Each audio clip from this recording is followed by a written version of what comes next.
He accidentally hit his head on the 500-year-old wall and heard a voice inside say, "You saved me." Some ruins are just ruins. Others are prisons. And one careless moment set an ancient soul free. They told Ezra not to go near the old wall.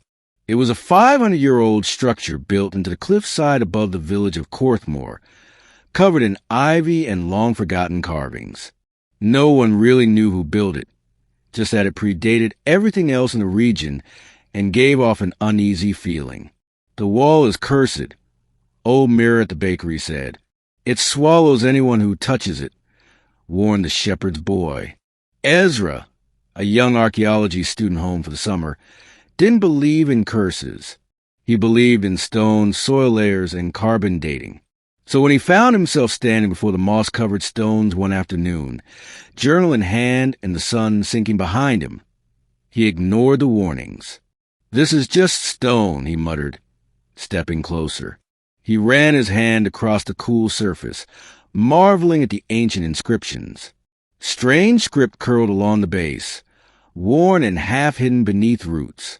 He leaned in, squinting to sketch them. Wham! Ezra's forehead cracked against an unseen protruding stone. Pain exploded behind his eyes. He staggered backward, clutching his head. But before he could swear or laugh it off, a voice rang in his skull. Clear, warm, ancient. "You saved me." Ezra froze. He looked around. No one was there. The wind rustled the ivy. Birds chirped lazily in the trees. But the voice had been real.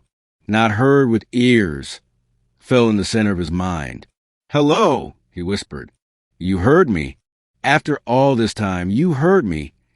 Ezra backed away from the wall. This wasn't normal. He wasn't prone to hallucinations. No history of mental illness. No drugs. Just one bump on the head, and now, "Don't run. Please. I don't want to be alone again." The voice trembled with such sadness that Ezra stopped cold. "Who are you?" "My name is Kale. I was a guardian once, until they trapped me here." Ezra's breath hitched. It had to be a dream. Yet the ivy on the wall suddenly shifted, not from wind, but from within.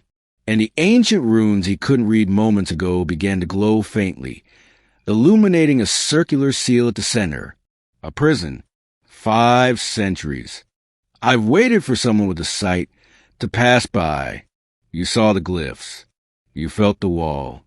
"I didn't mean to," Ezra whispered. "But you did. Your blood, your pain, it woke me." Back in his room, Ezra should have dismissed it. A head injury, maybe a hallucination. But sleep didn't come.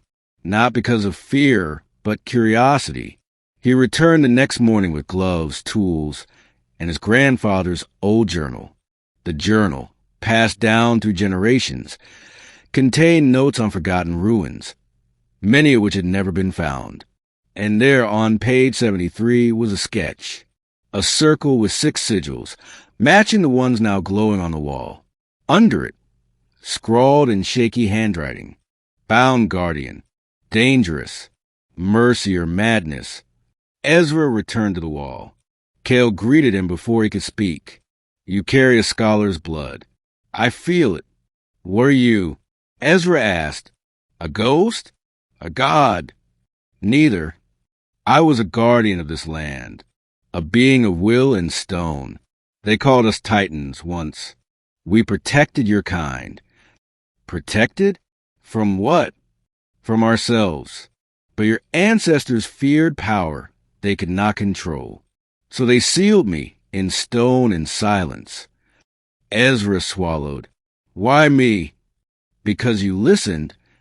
Over the next few days, Ezra returned again and again. The voice grew clearer, stronger.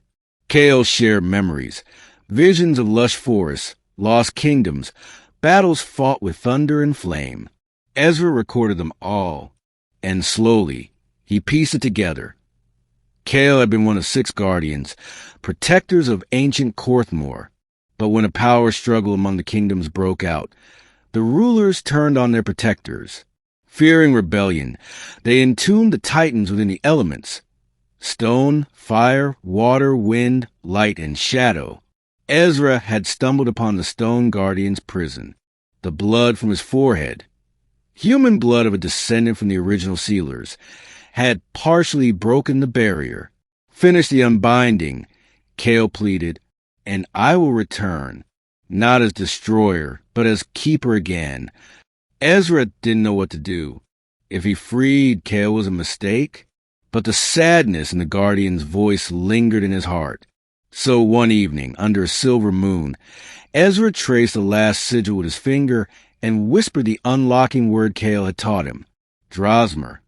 The earth trembled, the wall cracked, stone split, and from it a figure emerged, not in full flesh, but in glimmering light shaped like stone and flame.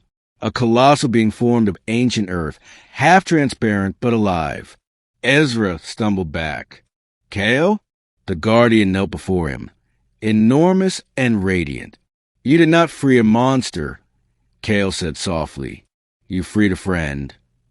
The village of Korthmore awoke to tremors, then silence. Ezra stood at the center square the next morning, hand on his journal, eyes shining. And beside him, visible only to those who believed, the faint silhouette of Kale loomed like a silent protector. When floods came weeks later, they stopped at the edge of the valley, redirected by landslides no one saw forming. When lightning struck a barn, it sparked but didn't burn. Some say the earth watches Korthmore now. Others whisper the human boy who hit his head on a wall and released a god. But Ezra never wanted credit. He just wanted Kale's voice to never fall silent again.